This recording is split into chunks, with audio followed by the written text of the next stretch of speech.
Bien, bonjour à toutes et à tous. Alors, je crois que nous sommes tous très intrigués par votre venue parce que c'est la première à Montpellier Danse, bien que vous soyez précédé d'une réputation exceptionnelle. J'ai un peu de difficulté à prononcer votre nom, donc je vais essayer de ne pas trop l'écorcher. Je crois qu'on dit Waffle, c'est ça? Bon, merci. Bien, alors, je suis aussi très impressionnée par la place que vous occupez dans l'histoire allemande contemporaine et des événements qui jalonnent le parcours de votre vie, notamment par les références que vous exposez lorsque vous évoquez votre apprentissage. Vous citez non seulement donc le peintre autrichien Oskar Kokoschka, qui est une grande figure de l'expressionnisme. Voilà, vous citez aussi Albrecht Dürer, autre figure très importante de l'époque de la Renaissance et dont on sait peu qu'il est un des premiers à avoir revendiqué le statut d'auteur dans les arts. Et enfin, vous citez aussi Heiner Müller, qui est, après Bertolt Brecht, une des grandes figures du théâtre en Allemagne. Donc, ma première question va porter sur le nom de la compagnie, Neuer Tanz, Nouvelle Danse, que vous avez donc créée en 1995. Et je vais l'évoquer notamment parce que dans les textes qui ont été écrits sur l'histoire de la danse, on vous associe plutôt à ce qu'on a appelé un moment la non-danse, alors qu'en fait, vous revendiquez une autre appellation. Et par ailleurs, la création de cette compagnie se situe dans un contexte qui me paraît peut-être pas tout à fait anodin. C'est-à-dire que quand vous créez cette compagnie à Düsseldorf, eh bien, ça se situe presque 10 ans après la mort d'un grand artiste qui est Joseph Beuys. C'est aussi 6 ans après la chute du mur de Berlin.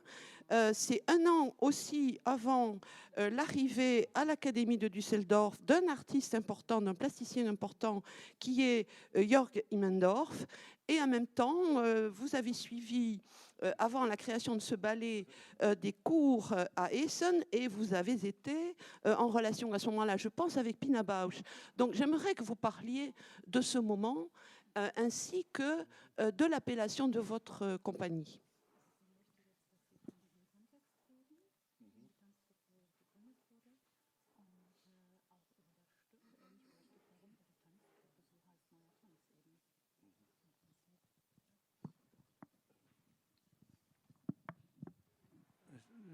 So, das war sehr fashionable, also sehr modern, sich so zu nennen. Und so wie die das. Das war sehr moderne. Ja. C'était très moderne d'appeler la compagnie comme ça, telle qu'elle. C'est donc la modernité. Et en même temps, le lien avec les personnalités que j'ai citées, parce que Düsseldorf a été à un moment donné le centre d'expérience qui, par exemple, par Joseph Beuys, défendait le happening, défendait l'action politique. Et Jörg Immendorf, de son côté, a été aussi quelqu'un qui était très engagé. Je pense en particulier à la série de ses tableaux, Café Deutschland. Hein. Donc il me semble qu'il y a un contexte là, au moment où vous créez, qui est très particulier en Allemagne et qui est très fort, qui est très dense. Also Düsseldorf ist, man sagt in Deutschland, das ist eine sehr wichtige Stadt für die Politik. Jeder, der an die Regierung will, muss nach Düsseldorf, um bei dem Industrieclub zu sprechen. Egal, ob das Schröder oder Adenauer oder Hitler oder alle mussten da erst hin und dann wurden sie genommen. Bad Ischl ist eine sehr kleine Stadt und es heißt auch nicht umsonst Dorf. Man sagt nicht Hamburgdorf und nicht Berlindorf und nicht Münchendorf, man sagt einfach Düsseldorf. Düsseldorf est une ville très importante en Allemagne. Tout le monde qui veut faire de la politique en Allemagne doit passer par Düsseldorf. Ceux qui veulent faire de la politique, être dans dans le gouvernement. C'est pas pour rien que Schröder, Adenauer, Hitler sont passés à Düsseldorf. Düsseldorf, c'est une petite ville, c'est un petit contexte. C'est pas pour rien que ça s'appelle Düsseldorf. Dorf en allemand, ça veut dire village. Das andere ist, Düsseldorfer sagen auch Klein Paris zu sich. Klein Paris sagen die zu sich. Ja, ja, ja. Les habitants de Düsseldorf eux-mêmes, ils disent d'eux-mêmes que nous sommes la petite Paris en fait. Donc Paris en petit. Oui, c'est ça, Paris en petit. Sie sprachen davor, dass so diese Zusammenhänge immer 10 Jahre und dann Tod von Beuys und dann Immendorf oder ich weiß nicht was noch. Sie wissen mehr als ich. Ich habe das nicht gewusst, dass das so... Vous avez parlé toujours des 10 ans avant la mort de Beuys, oui, 10 ans après, pardon, oui, et Immendorf qui arrive à l'académie. Et en fait, Wawelf dit, vous savez plus que moi. Also was wirklich sehr wichtig ist, also für die Stadt, also das ist wirklich für die Malerei und bildende Kunst ist sie wirklich die wichtigste Stadt in Deutschland, nicht Berlin oder Hamburg. Also die Akademie ist also wirklich sehr kreativ und ich glaube auch sehr gut. Ce qui est important à Düsseldorf, c'est vraiment une ville d'art. Hein. C'est une ville, c'est la plus importante de la ville d'art d'Allemagne, aussi bien pour la peinture que pour tout ce qui est art plastique. Oui, alors maintenant, bon, j'avais cité ces figures parce qu'elles représentent quand même une implication, je dirais, conséquente, à la fois sur le plan de l'esthétique et sur le plan de la pensée politique.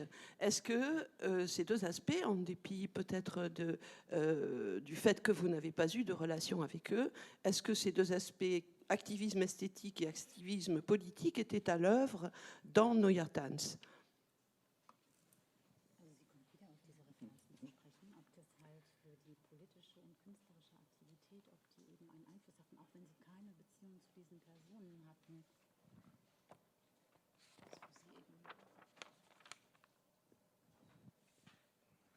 Ich kann dazu nichts sagen. Voilà, je ne sais pas quoi dire. Bon, on va voir en développant. Alors, je vais donc aborder, orienter la discussion autour de la pièce que vous présentez. Une pièce qui s'intitule Chorégraphie avec le E qui est entre parenthèses. Déjà, j'aimerais savoir quelle signification cela a-t-il pour vous? Im Griechischen gibt es den Chor, aber auch gleichzeitig heißt Choreo, heißt auch gleichzeitig Raum,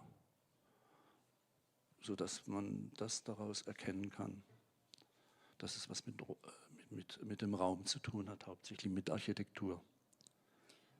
En grec, donc on a le chœur, hein, et choreo, ça veut dire aussi espace, hein, pièce. Hein. Donc on peut comprendre que la pièce, elle est aussi en rapport avec l'architecture. Hein. Vous revendiquez d'ailleurs cet aspect fondamental dans votre identité que l'on situe entre effectivement les arts plastiques, la photographie et la vidéo.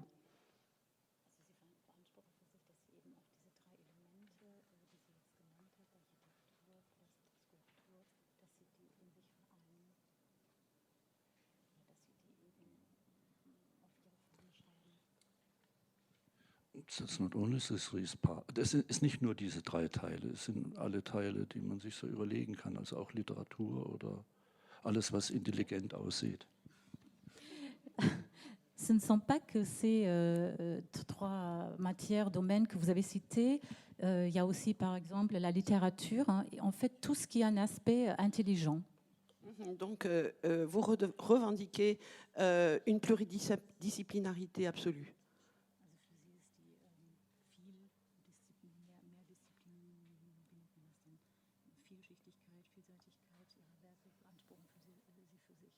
Ja.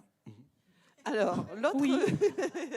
alors, l'autre partie du titre, c'est Journalismus kurze Stücke, c'est-à-dire journalisme, pièce brève, mais j'ai lu aussi, en cherchant la traduction, que ça pouvait signifier aussi une pièce qui peut se briser en 1000 morceaux.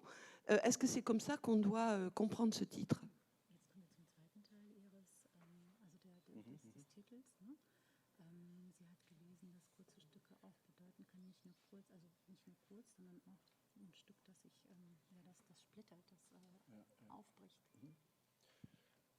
Es ist so in dem Stück, es ist nicht zum ersten Mal, aber sehr, sehr ausgeprägt, dass wir also das Stück, das gleiche Stück an einem Abend für 1 Stunde oder für 40 Minuten oder für 1,5 Stunden oder für 2 Stunden machen.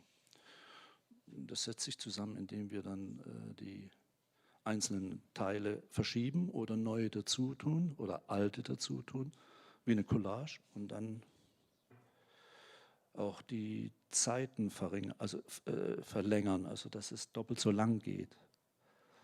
Also es gibt von dem John Cage gibt es einen Ausdruck, wenn was langweilig ist, dann mach es einfach doppelt so lang. So, das ist so eine Attitüde.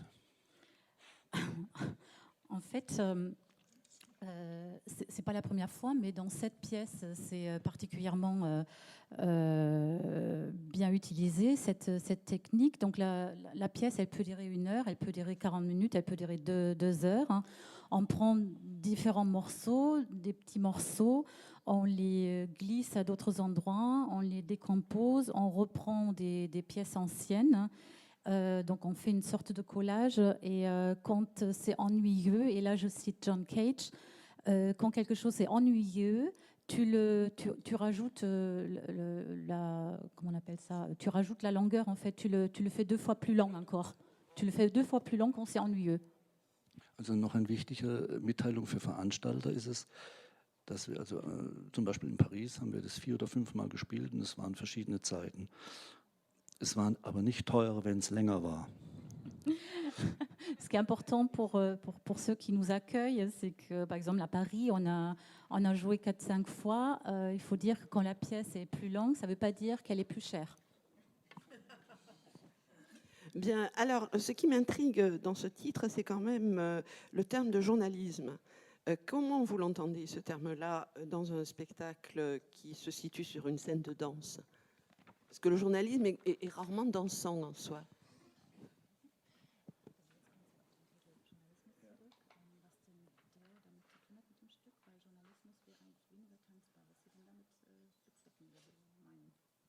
It's a kind of art and leisure. Es ist eine Möglichkeit von Art, also Kunst und Leisure, also Art and Leisure. Und Leisure, Leisure, ja. Also Leisure, ja. Und dann noch, jetzt speziell in Mobilier machen wir Bewegungen, die noch nicht gezeigt worden sind, weil sie erst im Tanz im August in Berlin rauskommen. Und ich habe das gesehen und wir zeigen das wie ein Journalist. Hallo, das ist im Tanz im August in Berlin. It's only a short one. It's not so good, but we show it because we are journalists. Donc, journalisme, pour nous, c'est une façon de faire de l'art, et de l'art léger, en fait. Hein. Et ce qui est particulier à Montpellier, c'est qu'on fait des mouvements, on va montrer des mouvements qui n'ont pas encore été montrés, qui vont être montrés à Berlin au mois d'août.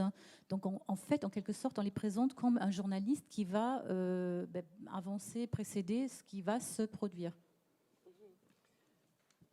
Un journalisme d'investigation créative.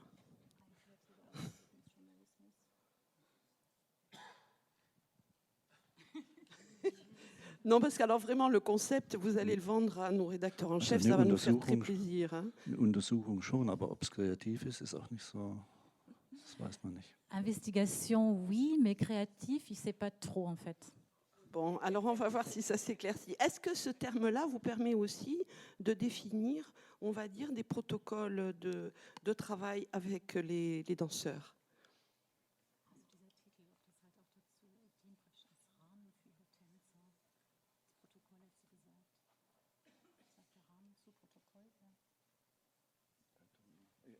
Ja oder nein?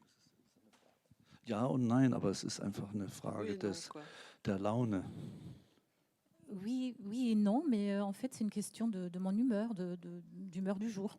Très bien. Alors là, vous me faites penser à quelqu'un d'autre que peut-être vous connaissez, qui est Jean-Luc Godard, qui a l'habitude de donner finalement des indications à ses acteurs, qui a eu en tout cas l'habitude de donner des indications à la dernière minute. Bon, et ça m'amène à vous demander comment se développe le processus de travail avec les danseurs.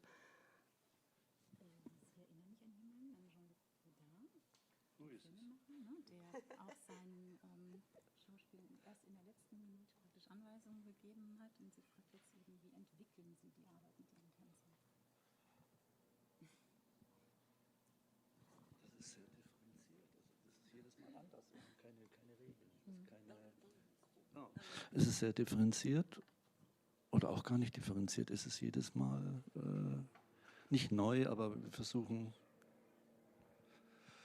einfach ein Stück zu machen, nicht ob es gut oder schlecht ist, sondern einfach auszuprobieren, was uns gefällt und was oder nicht gefällt. Das wird auch Schlechtes. Wir machen wirklich auch schlechte Bewegungen auf der Bühne. Arbeiten wirklich am schlechten Bewegungen, schlechten Tanz und schlechtes Design und mischen das mit etwas geschmackvollen, modischen, also so. Und daraus ergibt sich dann die Arbeit und jeder der Tänzer ist so kreativ und so frei und ja, okay. Donc en fait, c'est une sorte plutôt, on essaye tous les jours, c'est-à-dire il n'y a pas de règles, on essaye les mouvements, on fait des mouvements qui sont jolis, on fait des mouvements qui sont moins jolis, mais on garde aussi les mouvements qui sont laids en quelque sorte, et on les garde, mais on les met à côté de quelque chose qui est joli, qui est esthétique, et on les mélange. Donc, et la part de la créativité de chaque danseur est important aussi. Alors comment opérez-vous une différence d'une création à une autre? Est-ce que vous arrivez avec un titre ou est-ce que la création se fait au fur et à mesure du travail qui de toute façon constitue l'élément premier de la compagnie?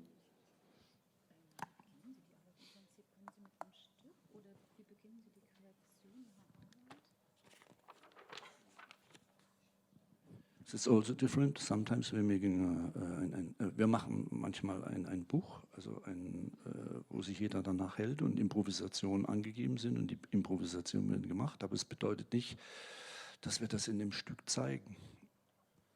Parfois on édite un livre, on fait un livret plutôt, et dans ce livret sont indiquées les improvisations, mais ça ne veut pas forcément dire qu'on les utilise à l'intérieur de la pièce ensuite. Donc j'ai l'impression que toute création se situe dans une espèce de flux permanent de création.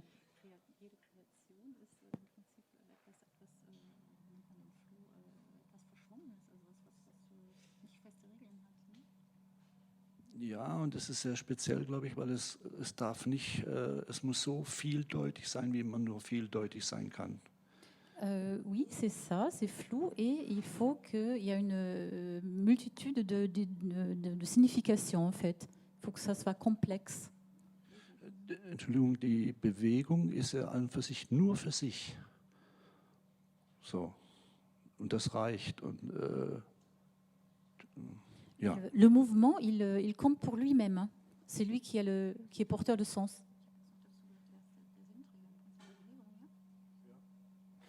Alors, je vais poser une question encore plus simple. Quand une pièce est-elle finie ou est-ce que finalement, elle recommence à chaque représentation avec quelque chose de neuf? Et quoi d'ailleurs de neuf?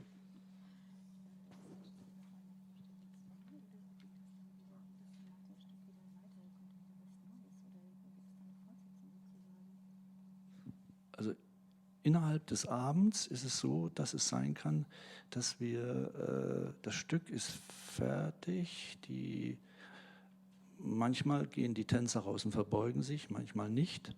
und sie gehen dann einfach weg, weil sie so arrogant sind. Und das nächste ist, nach 10 Minuten oder nach 5 Minuten, sagen wir von der Regie aus, könnte nochmal der Tänzer so und so auf die Bühne kommen und etwas wiederholen aus einem anderen Stück. Das ist wie ein PS. Und wir wissen dann selber nicht, wann es aufhört, weil es man ist gut im Mut, also man hat einen guten Abend. Also der Freitag ist der bessere, weil er intelligent ist, der Samstag ist der schlechtere, weil die Leute das als Witz auffassen und mitfeiern.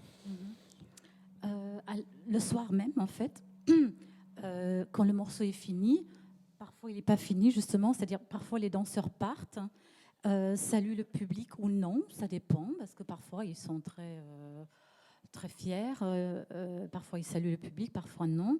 Et quand ils sont partis de la scène, dans la régie, on va dire, au bout de 10 minutes par exemple, tel danseur va revenir sur scène. C'est une sorte de post-scriptum.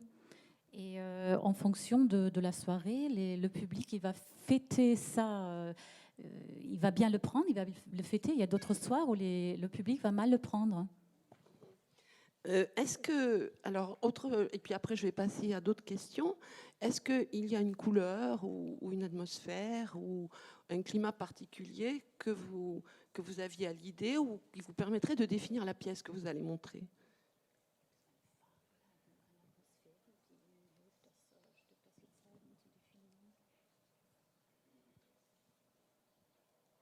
No, it's only this piece. Und es ist nur das Stück und es ist nicht so, also es hat keine narrative Situation und es hat auch also es hat bestimmt einen Bezug, aber wir denken, also wir wissen es nicht.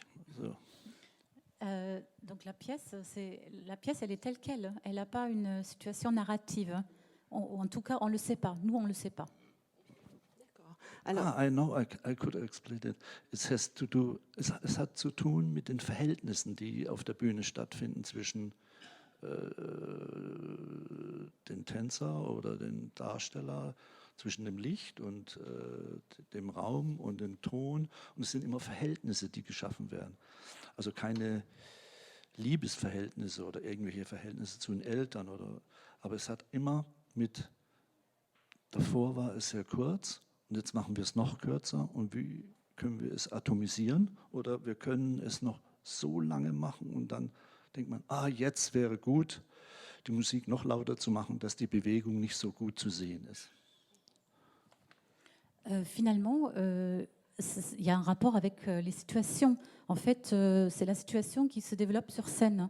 La situation ou les rapports entre danseurs, entre l'espace, la lumière, entre l'artiste et le danseur. Donc tout ça, c'est ces rapports qui développent la création de la pièce sur scène et qui déterminent si la pièce est plus courte ou plus longue, si on va l'atomiser. Parfois, on monte le son pour mettre la danse en arrière-plan. Alors, vous avez employé le mot de situation. Moi, il m'intéresse bien parce que votre création va se situer dans un vieux théâtre à Montpellier, qui est le théâtre de l'Opéra-Comédie. C'est un théâtre qui a été construit à la fin du 19e siècle. Est-ce que cette situation-là vous permet, et en quoi, d'exposer votre pièce d'une autre façon, dans une autre situation?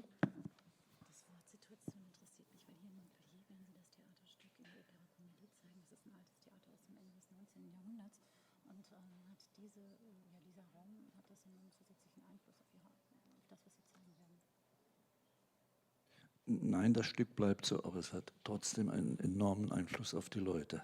Und auch, also man kommt rein und denkt, mein Gott. Non, il n'y a pas d'influence du décor ou de la pièce, de l'opéra-comédie, mais il y a quand même une influence sur les gens qui rentrent dans ce lieu. Et la conception de la scène telle que je l'ai lue, puisque je n'ai encore jamais rien vu de ce que vous avez créé, c'est la référence au White Cube, c'est-à-dire une référence à l'espace d'exposition. Alors, est-ce que le spectacle doit être vu dans la même posture que celle qu'on a quand on est devant une exposition?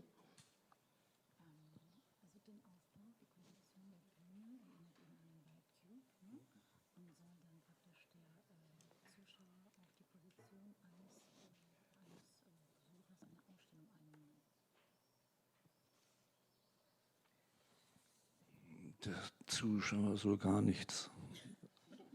Le spectateur, on ne demande rien au spectateur. Il ne doit rien faire. Pourquoi conservez-vous alors cette référence qui est citée partout?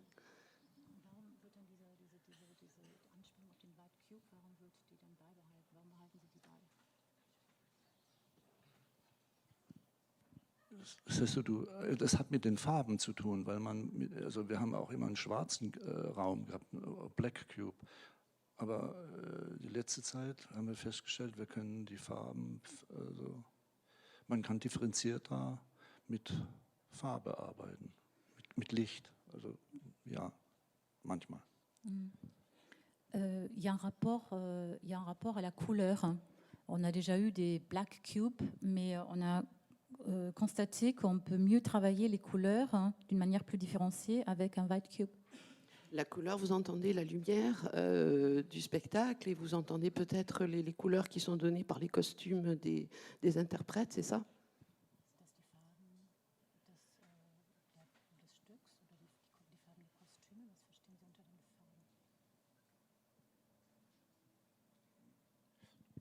Die Farben, also richtig so Farben mit dem Licht erzeugen, also dass man den ganzen Raum wegen mir in schwarz machen könnte oder in wirklich schwarz, dass man das ganze Licht rausnimmt oder macht vollkommen Licht rein, so viel, dass man geblendet wird. Oder man sagt, oh, ich glaube, jetzt wäre es gut, das Publikum hat es gerne, wenn man jetzt vielleicht ein kräftiges Rot reinmacht, so dass es einen guten Abend gibt. Oder? Man kann wirklich den Raum kann man völlig schwarz machen, auch selbst, also in einem weißen Raum, wenn man das Licht ganz rausnimmt, selbst die Notbeleuchtung ausmacht, dann ist er schwarz. Man hört dann nur die Choreografie und das ist auch ein wesentlicher Teil, dass man die Choreografie nicht nur sieht, sondern auch hört. So. Bon, pour revenir aux couleurs, on peut donc faire une pièce toute noire, éteindre vraiment tout, aussi les signalisations de secours, etc. Parce que c'est important aussi d'entendre la chorégraphie, pas seulement la voir. Mais parfois on veut du blanc parce que le blanc est aveuglant et c'est un autre effet. Mais on peut aussi faire une pièce toute rouge qui a encore un autre effet.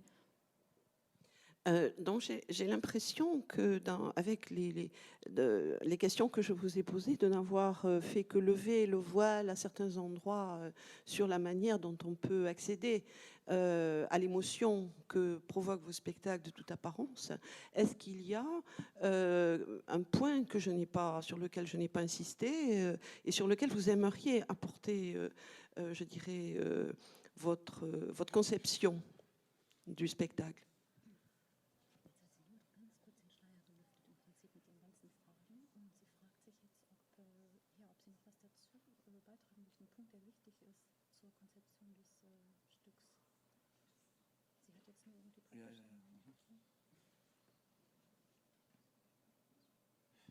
The last sentence, often when we speak about something, der letzte Satz oder das letzte Statement ist so manchmal, dass wir sagen, wenn das alles behauptet worden ist oder auch nicht. Oder auch nicht. Also das Ganze ist behauptet und dann sagt man zum Schluss oder auch nicht. Was jetzt die Journalistin gefragt hat oder was sie gesagt hat. Was ich gesagt habe. Mon dernier propos, c'est tout ce que j'ai dit, en fait, je le pense ou je le pense pas. C'est ça, en fait, la quintessence, c'est voilà, ce que j'ai dit, je l'ai dit ou pas. Bien, alors donc je vais passer la parole, je vous passer la parole, hein, donc c'est le moment des questions auxquelles je n'ai pas pensé, certainement. Bonjour. Bonjour. On a compris que vous n'avez pas une conception passéiste du spectacle.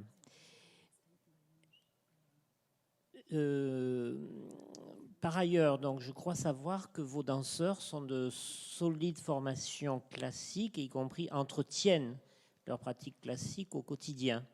Comment établissez-vous le lien entre ce travail et la forme esthétique que vous proposez?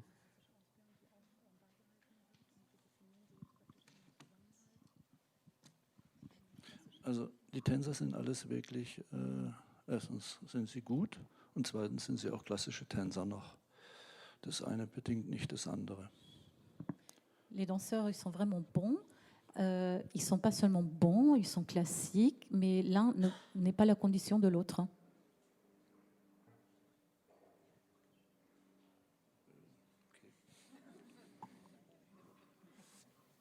De toute façon, ça paraît évident. Hein. Non, mais on peut être classique et mauvais.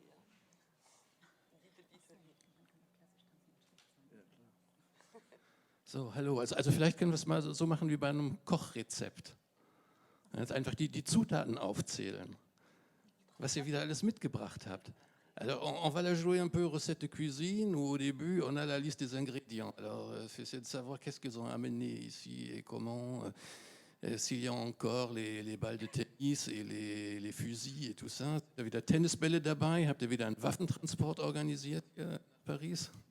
Oder was habt ihr alles mitgebracht für das Stück?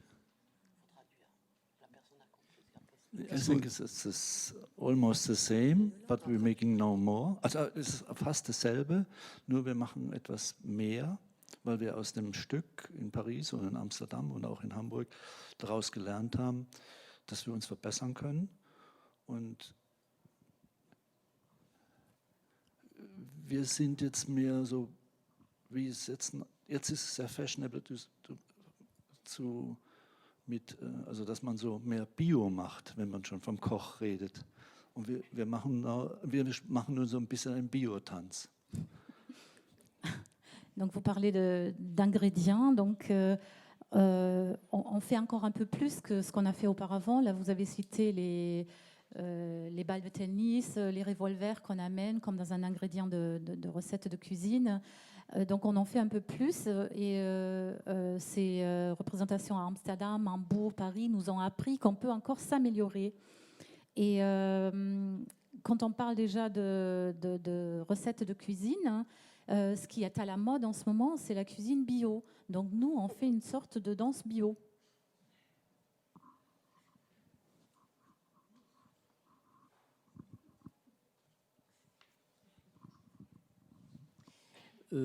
Autre question, vos danseurs sur scène paraissent véritablement des types issus de l'univers, je dirais, du monde urbain occidental, des modes actuels du travail, du mode ultralibéral. Enfin voilà, ils sont très typés dans ce... Disons, on pourrait se croire à la Défense, à Paris, par exemple. Je voulais savoir quel est votre rapport au contexte, comme ça, votre manière d'observer le monde et de le restituer. Est-ce que si effectivement vous ramenez un type humain propre à notre époque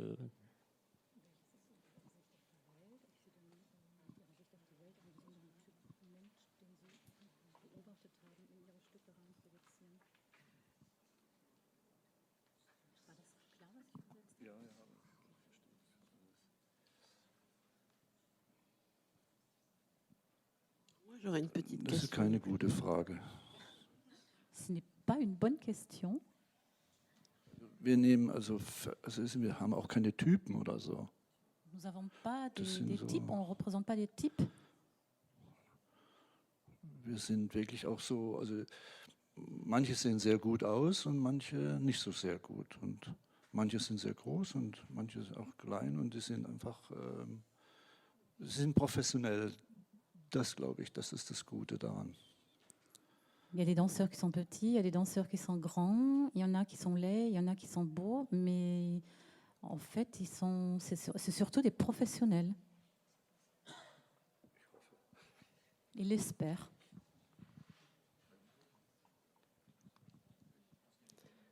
Une autre question peut-être? Oui, mais moi, je ne peux que traduire. C'est-à-dire, moi, je traduis son propos. Oui, voilà. C'est-à-dire, moi, je traduis. Non, mais moi, je traduis. Et après, lui, il répond ce qu'il veut. Et parfois, voilà. Moi, je ne m'exprime pas plus, mais je ne peux que traduire ce qu'il a bien envie de répondre.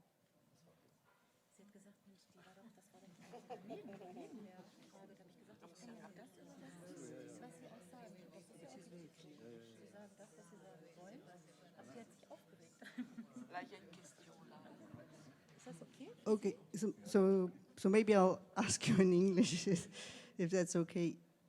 You were talking about John Cage at some point. Have you been very influenced by John Cage as a beginning, or you still like following some of his ideas? Dans la question porte sur John Cage, hein, la relation, puisqu'il a été cité, hein, je traduis, hein, il a été cité donc dans le cours de l'entretien par vous-même, et donc la question est de savoir à quel John Cage vous vous référez, celui des débuts, ou enfin, qu'est-ce que signifie cette référence?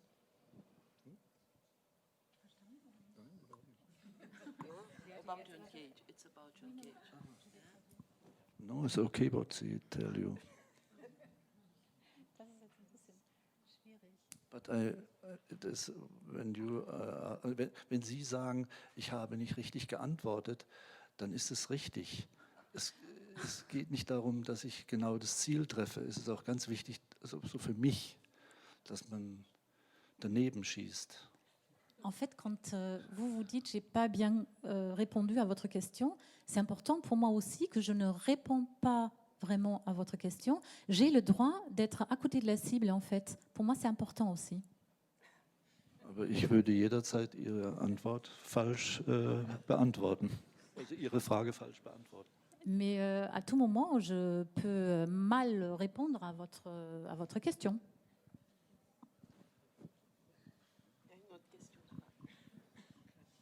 Hallo, ich habe eine Frage zum Publikum. Sie sagen, das Publikum soll erstmal gar nichts. Sagten Sie eben, wenn ich das richtig verstanden habe, das Publikum soll gar nichts. Geht es in Ihrer Stückentwicklung, gibt es da eine Reflexion zum Publikum, also zum Betrachten, zum aktiven Zuschauen? Gibt es da eine dramaturgische oder wie auch immer einen bestimmten Bezug zum Publikum, oder ist es eine Laborarbeit, wo es erstmal um das Entstehen auf der Bühne geht, weniger als um den Bezug zu einem Publikum oder zu einem Dialog zum Publikum? La question c'est, est-ce que le travail, en fait, tout à l'heure vous disiez que le public ne doit rien du tout. Est-ce que ça veut dire qu'il n'y a pas un rapport spécifique au public? Est-ce que c'est un travail qui est fait avec une pensée au public, à la contemplation, ou à un regard actif, ou est-ce que c'est un travail de laboratoire où le public est secondaire?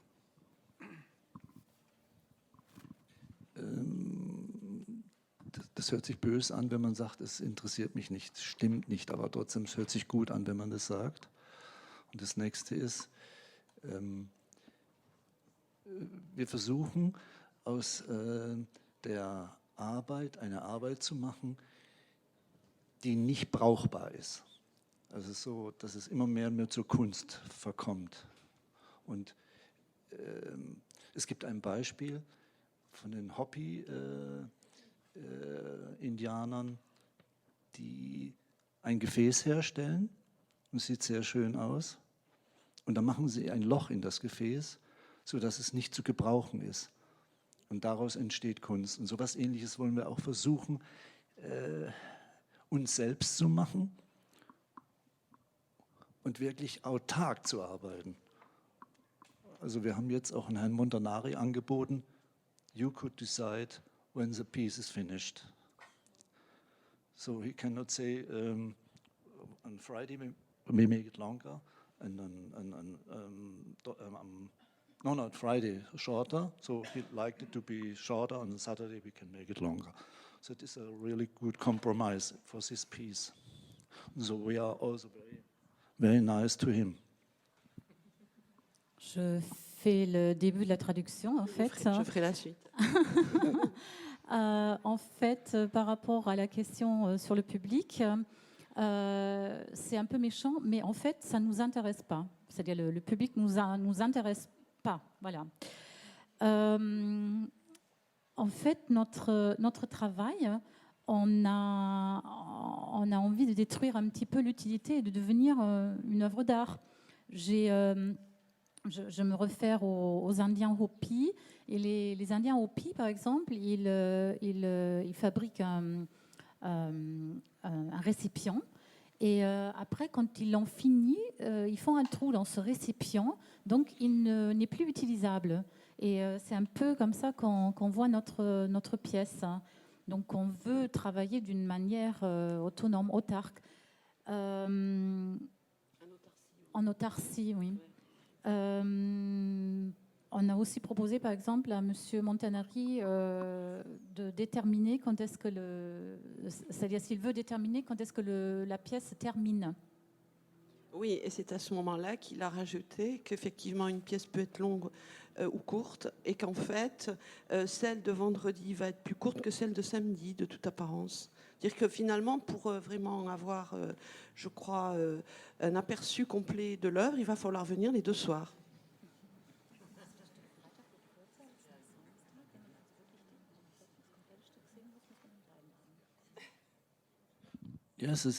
Ja, das ist so wichtig. Viele Leute glauben, weil sie den gleichen Titel hören, sie hören sich die Schallplatte von Beethoven nicht nochmal an. Und das ist falsch. Also das ist nicht so gut, wollen wir sagen. Oui, c'est ça ce qui est important. Par exemple, les gens, ils entendent le même titre et ils pensent entendre la même chose. Par exemple, ils entendent Beethoven, ils pensent entendre la même chose. Mais ce n'est pas ça. D'autres questions?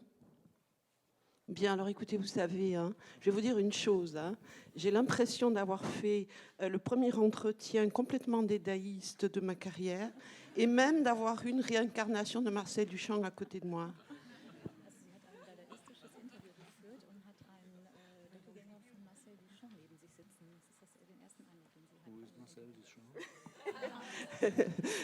Marcel Duchamp, c'est un Français. Donc une réincarnation d'un Allemand en France.